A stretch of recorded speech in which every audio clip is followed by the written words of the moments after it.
বসে আছি কোথায় বলুন তো? জান্নাতের বাগানে। এটা যে একটা জান্নাতি বাগান, এতে কি কারো কোনো ধরনের কোনো সন্দেহ আছে?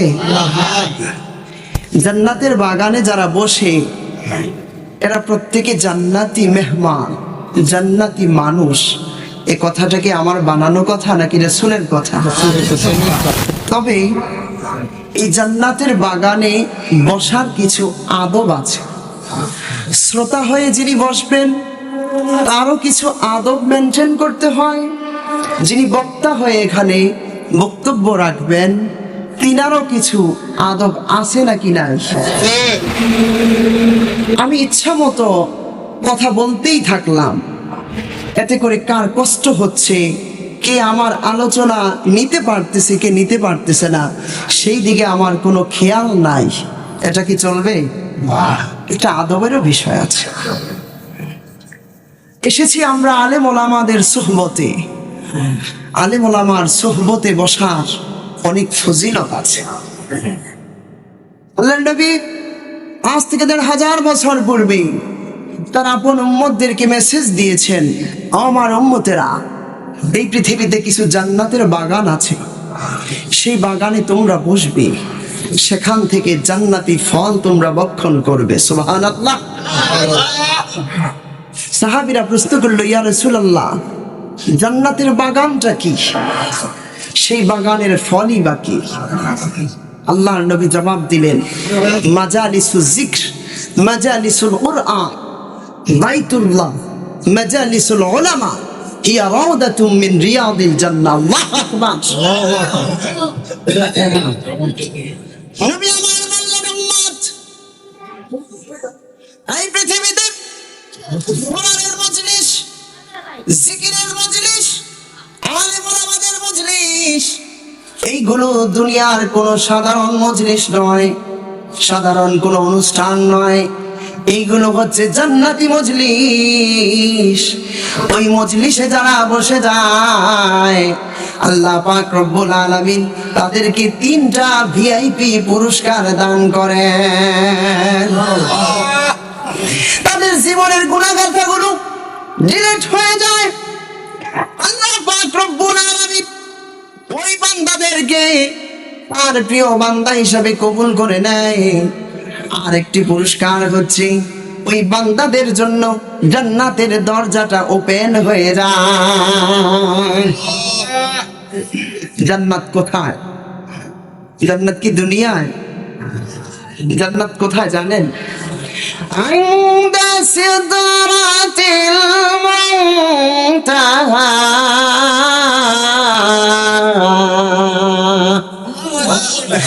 عندها جنة المأوى। সিদরাতুল মুনতাহার পাশে সেই জান্নাত অবস্থিত। সেই জান্নাত দুনিয়ায় বসে পাওয়া যায় যদি জান্নাতি মজলিসে বসা যায়। আল্লাহু আকবার। দুনিয়াটা কি খুব ছোট? পৃথিবীটা খুব ছোট। এই পৃথিবীর বয়স কত জানেন? বিজ্ঞান প্রমাণ করেছে এই বর্তমান পৃথিবীর বয়স হচ্ছে 454 কোটি বছর। যে পৃথিবী নামক একটি নক্ষত্রে ভূখণ্ডে আমরা বসে আছি, এর আয়তন কতটুকু? এই পৃথিবীতে 195টি কান্ট্রি তথা দেশ রয়েছে। এর মধ্যে 193টি কান্ট্রি হচ্ছে জাতিসংঘের আওতাধীন সনদভুক্ত। এর মধ্যে মাত্র 59টি কান্ট্রি তথা দেশ হচ্ছে মুসলিম কান্ট্রি। কিন্তু বন্ধু, আপনি জানলে অবাক হওয়ার কথা, আল্লাহর এই কোরআন, প্রিয় রাসূলের সুন্নাহ, প্রিয় রাসূলের সম্মান, এই কোরআনের মর্যাদা, এই কোরআনের সম্মান, কোরআনের রিসার্চ শুধুমাত্র 59টি কান্ট্রিতে থাকবার কথা ছিল। কিন্তু আপনি জানলে অবাক হবেন, এই 51,01,05,500 বর্গ কিলোমিটারের এই পৃথিবীতেই শুধুমাত্র আল্লাহর এই কোরআনের চর্চা নাই, বরং সেই লাউহে মাহফুজ থেকে শুরু করে সিদরাতুল মুনতাহা শুরু করে কায়নাতের এমন কোন একটি জায়গা বাদ নাই যেখানে আল্লাহর কোরআনের রিসার্চ, আল্লাহর কোরআনের চর্চা চলতেছে না। আল্লাহু আকবার। বন্ধু বন্ধু এই কোরআন আর প্রিয় রাসূলের সুন্নাহ, প্রিয় রাসূলের সম্মান নিয়ে যে বা যাহারা গবেষণা করতে গিয়েছে, পৃথিবীর শ্রেষ্ঠ মানুষ হিসাবে তাদের নামটাকে ইতিহাসের পাতায় লিখিয়ে দিয়েছে। অতএব কারণে আমাদেরও সেই কোরআনের সঙ্গে থাকবার দরকার আছে নাকি নাই? ছোট্ট একটি মেসেজ দিচ্ছি, দেওয়ার পরেই আমি আমার সংক্ষিপ্ত আলোচনাটাকে একটু গুছিয়ে ইতি টেনে নেব ইনশাআল্লাহ। বন্ধু, পৃথিবীতে আপনার আমার অন্তরের মধ্যে টেনশন, পেরেশানি, বিষণ্ণতা আসে নাকি আসে না? যখন আপনার অন্তরের মধ্যে খুব বেশি টেনশন, খুব বেশি পেরেশানি দেখা দেয়, যখন আপনার প্রাণের স্ত্রী কিংবা আপনার প্রাণের স্বামী আপনাকে সান্ত্বনার বাণী শোনাতে পারে না, যখন আপনার কলিজার টুকরা সন্তানের চেহারার দিকে তাকালেও আপনার অন্তরটার মধ্যে মায়া লাগে না, এমত অবস্থায় খুব বেশি কষ্ট লাগলে, খুব বেশি দুঃখ লাগলে, পৃথিবীর কোথাও যখন সান্ত্বনার বাণী না পাবেন, তখন এই আল্লাহর এই কোরআনটাকে হাতে নিবেন, হাতে নিয়ে এইভাবে চুমু খাবেন, এরপর বুকের মধ্যে আলিঙ্গন করবেন। খোদা কি কসম বন্ধু, মুহূর্তের মধ্যেই আপনার অন্তরের সকল জ্বালা দূর করে দিবেন যিনি, তিনি কে? এই বিশ্বাস কি আছে? হ্যাঁ আমার, এই জান্নাতের মজলিসগুলো বেশি বেশি কায়েম হওয়া দরকার, আর মানুষের বেশি বেশি এই জান্নাতের ময়দানে সময় দেওয়া দরকার, যদি মানুষেরা জান্নাতি মানুষ হতে চায়। তবে হ্যাঁ, এই জান্নাতি মজলিসে আসতে গেলে কপাল লাগে। নিয়ামত আল্লাহর পক্ষ থেকে এত নিয়ামত পাওয়া যায় যার হিসাব, যার কোনো গণনা করে পৃথিবীর কোনো মানুষ কোনোদিনও শেষ করতে পারবে না। কথাটি আমার নয়, পবিত্র কালামে আল্লাহই বলেছেন। বিসমিল্লাহির রাহমানির রাহিম।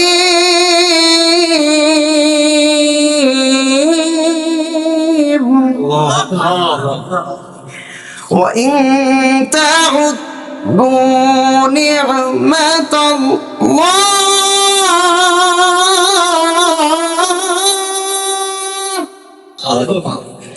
তা'উদ্দু নি'মাতাল্লাহি লা তুহসুহা।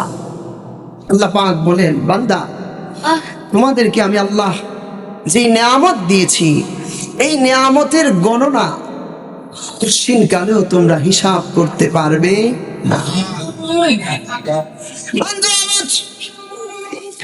আপনার এই 3.5 হাত, এই যে বডিটা রয়েছে, এই দেহটা রয়েছে, এই দেহটা প্রত্যেকটা অঙ্গ প্রত্যঙ্গ আপনার আমার জন্য নিয়ামত। সুবহানাল্লাহ কন্যা। এই দেহের মধ্যে আল্লাহ যেই মেশিন, যে অঙ্গ প্রত্যঙ্গ ফিট করে দিয়েছেন, আমি এক চিকিৎসকের সঙ্গে কথা বলেছিলাম, আচ্ছা আমাদের এই দেহের মধ্যে যে অঙ্গ প্রত্যঙ্গ আল্লাহ সেট করে দিয়েছেন, এইগুলো যদি বিক্রি করতে চান একটা সুস্থ মানুষের ফুল বডিটা, তাহলে কত টাকা বিক্রি করা যাবে? তিনি আমাকে জবাব দিলেন, কমপক্ষে 40 কোটি টাকা বিক্রি করা যাবে। আমি এই প্রশ্নটা তার কাছে জিজ্ঞেস করার কারণ ছিল একটাই, যে পৃথিবীতে মানুষ আত্মহত্যা করে কি করে না? আত্মহত্যা করলে আত্মহত্যা যে একটা মহাপাপ, আল্লাহ যে তাকে কঠিন কালেও ক্ষমা করবে না, এটা আপনারা জানেন তো? আমি চিন্তা করলাম যে আল্লাহ এত কঠিন আযাব দিবে আত্মহত্যা করলে, কারণটা কি? এজন্য আমি গবেষণা করতে গিয়ে তাকে জিজ্ঞেস করার পর তিনি বলল যে এই বডিটার মধ্যে 40 কোটি টাকার সম্পদ আল্লাহ দিয়ে রেখেছে। বন্ধু, মাত্র 100 টাকা কেউ যদি আপনার পকেট থেকে নিয়ে যায়, কিংবা 1 কাপ চা নিয়েও ঠেলাঠেলি আছে নাকি নাই? 100 টাকা কিংবা 1 লক্ষ টাকা আপনার আমার কাছ থেকে কেউ নিয়ে গেলে পরে সেই মানুষটাকে আমি আর আপনি জীবিত রাখতে চাই না, হত্যা করতে চাই। তাহলে যেই আল্লাহ আপনার আমার এই বডির মধ্যে 40 কোটি টাকা দিয়ে রাখলেন সম্পদ, আপনি কার অধিকারে কোন ক্ষমতার বলে আল্লাহর দেয়া সেই 40 কোটি টাকার সম্পদটা মুহূর্তের মধ্যে আত্মহত্যার মতো মহাপাপের মাধ্যমে আপনি জড়িয়ে শেষ করে দিচ্ছেন? তাহলে সেই আল্লাহ কি এমনি এমনি ছেড়ে দিবে বলেন? আসলে টাকা পয়সার সাথে তো কোনো হিসাব না। 40 কোটি হোক আর যত কোটি হোক, হাজার হাজার কোটি হোক না কেন, এইরকম একটা বডি, এইরকম একটা মানুষ বানানো কি সম্ভব? বিজ্ঞান কিন্তু চেষ্টা চালাচ্ছে, তারা চেষ্টা করেই যাচ্ছে, কিন্তু কোশ্চিন কালে কি পারবে বলেন? আল্লাহ পাক রব্বুল আলামিন আমার সম্পর্কে পবিত্র কালামে পাকে সূরা আর-রহমানের মধ্যে প্রায় 31 বার তিনি জানান দিয়েছেন, ফাবি আলাই রাব্বিকুমা তুকাযযিবান।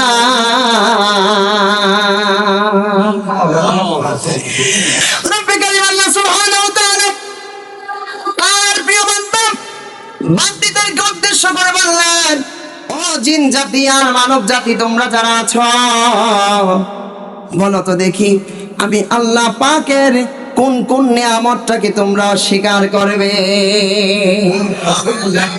আল্লাহর দেয়া কোনো অস্বীকার করা যাবে কোন নিয়ামত? বন্ধু, ওই আসমান আল্লাহর দেয়া নিয়ামত, প্রিয় বন্ধু আমার, এই জমিনটা আল্লাহর দেয়া নিয়ামত। আপনি তাকিয়ে দেখেন আল্লাহ পাক রব্বুল আলামিন ওই আসমানটাকে কত চমৎকার ভাবে ছাদের মতো করে সুন্দর ভাবে আপনার আমার জন্য স্থাপন করে দিয়েছেন। আবার এই জমিনটাকে আল্লাহ পাক রব্বুল আলামিন উঁচু নিচু করে দেন নাই, সমান করে দিয়েছেন। আল্লাহ পাক পবিত্র কালামে পাকে সেই মেসেজটাও দিয়েছেন, আল্লাযী জাআলা লাকুমুল আরদা ফিরাশাও ওয়াস সামাআ বিনাআ।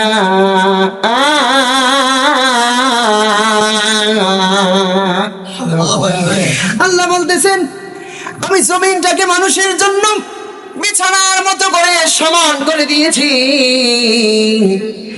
কারণ এই জমিনটা যদি উঁচু নিচু হইতো, সব জায়গায় যদি পাহাড়ের মতো উঁচু হইতো, আবার পাহাড়ের নিচে যেই জায়গাটা আছে এটার মতো করে যদি ঢালু হইতো, তাহলে মানুষ কি এই পৃথিবীতে বসবাস করতে পারতো নাকি? আল্লাহ বললেন এত চমৎকার পৃথিবী আমি মানবের জন্য সৃষ্টি করে দিয়েছি, মানুষ যেন আমি আল্লাহ তাআলার গোলামি করে। গোলামি চলবে কার? আল্লাহর গোলামি ছাড়া অন্য কারো গোলামি কি করা যাবে নাকি? আপনাকে আমি একটি তথ্য দিচ্ছি, আপনার আমার হাতের মধ্যে প্রায় প্রত্যেকের কাছে এখন স্মার্টফোন আছে নাকি নাই?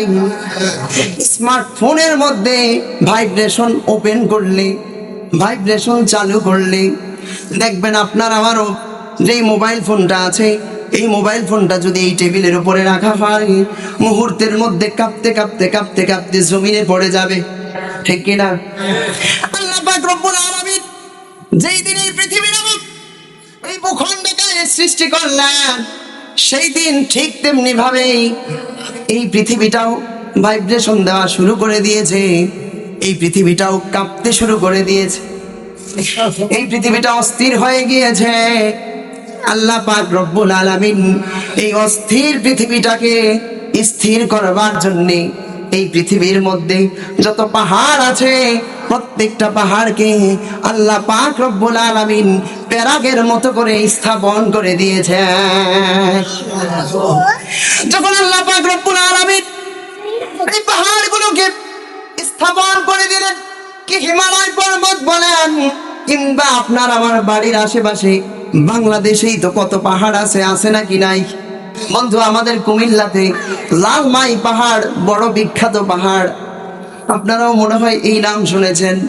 আবার যান পার্বত্য চট্টগ্রাম এলাকায় কত চমৎকার চমৎকার পাহাড়গুলো আল্লাহ পাক রব্বুল আলামিন স্থাপন করে দিয়েছে। ফেরেশতারা আল্লাহর কাছে প্রশ্ন করলো, আল্লাহ আপনি পাহাড়ের মতো এইরকম দামি স্থাপন, এইরকম দামি শক্তিশালী সৃষ্টি, এইরকম নিয়ামত আপনি সৃষ্টি করেছেন, আপনার কাছে এবার প্রশ্ন, আল্লাহ পাহাড়ের চাইতেও কি বড় ধরনের কোন দামি সৃষ্টি, দামি নিয়ামত পৃথিবীতে আর কিছু আসেনি? বন্ধু আমার, মানুষ কোনো কথা নয়। খুলুন আপনি হাদিসের কিতাব জামিআত তিরমিজি, লম্বা হাদিস এসেছে। হযরত আনাস ইবনে মালিক থেকে হাদিসটা বর্ণনা হয়েছে।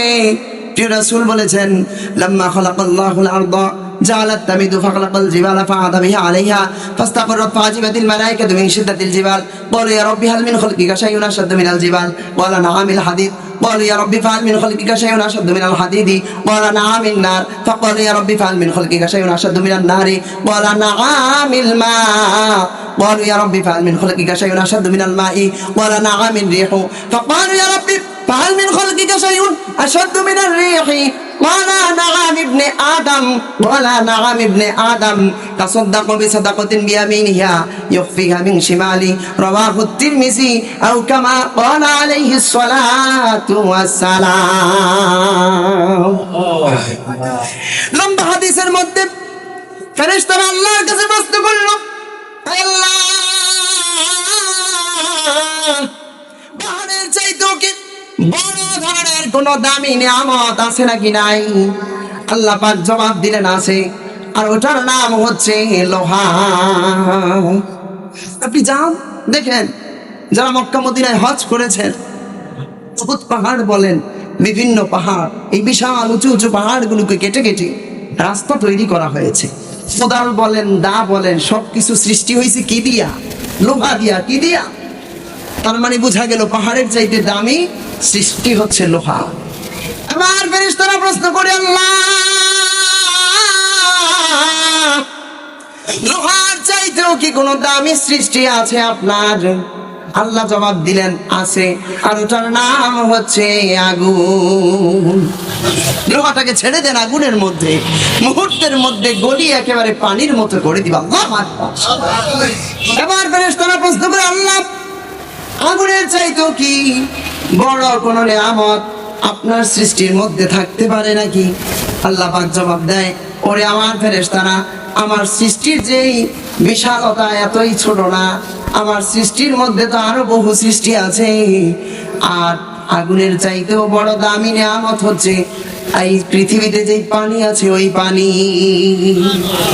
আগুন নিভাতে কি দরকার? পানি। এরপর প্রশ্ন, আল্লাহ তাআলা পানির চাইতেও কি বড় কোন দামি নিয়ামত আপনার সৃষ্টির মধ্যে আছে নাকি?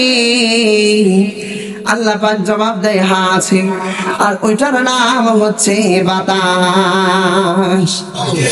তো চলে যান কুয়াকাটা সমুদ্র সৈকতে, যেই জায়গাটাকে সমুদ্র কন্যা বলা হয়।